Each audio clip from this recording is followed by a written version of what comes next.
On a vu lors de la vidéo précédente, qui était tournée en extérieur, dans la nature, à quel point l'individu ne pouvait plus vraiment être considéré comme autosuffisant, isolé du reste du monde.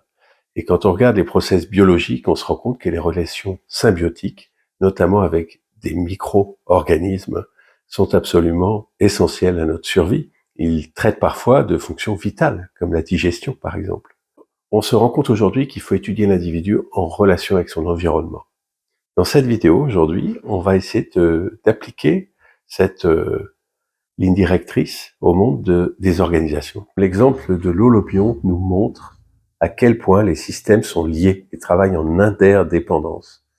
De la même manière, une organisation, quelle qu'elle soit, elle vit en interdépendance dans un contexte géophysique auquel elle doit se reconnecter. En effet, le modèle de développement prédominant actuellement, il est comme déconnecté de son environnement. En ne prenant pas en compte les aspects socio-environnementaux, une organisation avance comme si elle était en hors-sol. Elle est uniquement préoccupée par les aspects financiers dans un jeu où elle cherche à gagner. On peut faire le lien avec la théorie du jeu fini et du jeu infini. Dans un jeu fini, il y a une partie, il y a un tableau qui est délimité, un tableau de jeu. Il y a des pions en nombre fini et connu. Et puis il y a des règles du jeu qui sont toutes connues. Dans un jeu infini, on est sur un plateau qui peut sans arrêt se reconfigurer. Par exemple, dans le jeu de Go, on peut dire que là, il y a un pion, et là, il y a des gens qui l'encerclent, mais en fait, là, il y a des gens qui encerclent ceux qui encerclaient. Et donc, finalement, ce qu'on croyait être une victoire locale est rebattu, et on repart dans une autre combinatoire. Dans un jeu infini, on cherche plus à continuer à jouer qu'à gagner.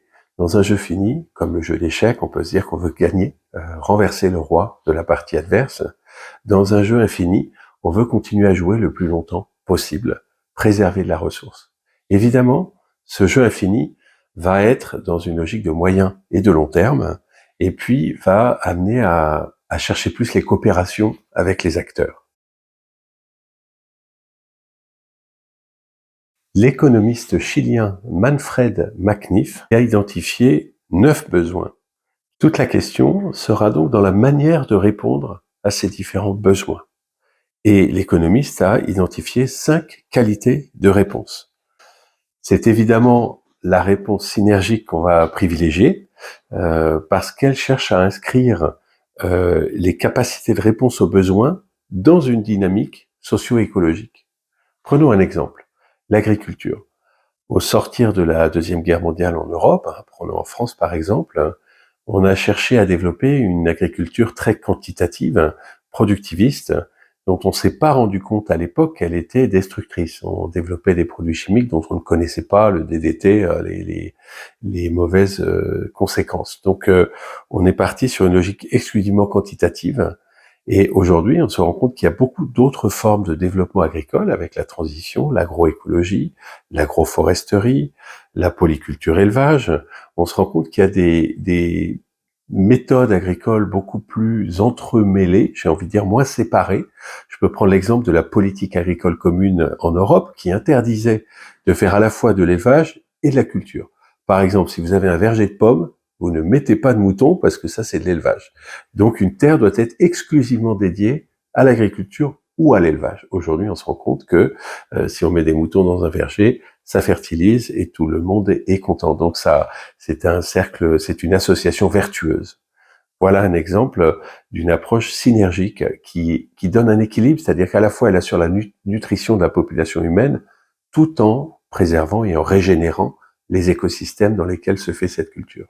Si on veut pousser encore plus loin cette idée de partage et de symbiose entre des entreprises qui fonctionneraient en tissu, en banc de poissons plutôt qu'en baleine, eh bien, je voudrais reprendre une image de Ravi Najou que je trouve vraiment très intéressante et qui montre les niveaux de partage des ressources d'une entreprise dans des relations de type symbiotique. Le niveau le plus facile, c'est le niveau des déchets. Évidemment, quand j'ai plus besoin d'un truc, je peux vous le passer si ça vous sert. Les restes de bière peuvent être utilisés, valorisés dans beaucoup d'éléments. La biomasse peut être valorisée, bien sûr. Mais plus on avance dans le niveau de confiance, plus on va voir qu'il y a des couches hautes de l'activité des entreprises qui peuvent essayer d'être prises dans une logique symbiotique. Et ça, c'est vraiment ce qu'on essaye de faire chez Tech for Life avec les sociétés qu'on accompagne, c'est de développer ces relations symbiotiques. Alors la première couche, après les déchets, ça pourrait être les actifs physiques, hein, des machines, des choses comme ça, des bâtiments, des choses comme ça.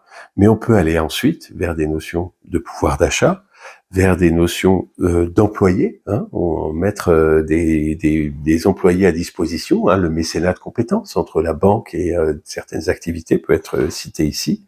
On pourrait même imaginer de partager des choses autour des clients, ou même le niveau le plus élevé selon cette infographie, c'est la propriété intellectuelle, c'est-à-dire ce qu'on sait faire, des savoir-faire qu'on va combiner entre nous, parce qu'on est convaincu, avec la confiance qu'on a avec nos partenaires, que cette combinaison de propriété intellectuelle va, par la magie de l'intelligence collective, créer plus de valeur que la somme des parties qui la composent.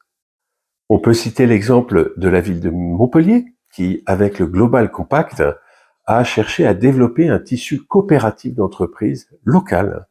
Et le but n'est pas qu'elles gagnent les unes contre les autres, ou qu'elles soient chacune la meilleure dans son domaine, mais qu'elles identifient les coopérations possibles pour avancer ensemble d'une manière tissée, cohérente, et ainsi durer, créer un tissu durable. Voilà un peu ce qu'on voulait dire en termes de d'holobion, c'est-à-dire de vouloir représenter non pas des individus souverains qui coexistent dans une relation un peu de combat les uns face aux autres pour gagner, mais un paysage dans lequel tout est lié et les liens de coopération sont absolument essentiels, y compris sur des activités qu'on croit être les plus propriétaires en fait, pour une plus grande résilience dans un tissu constitué et durable.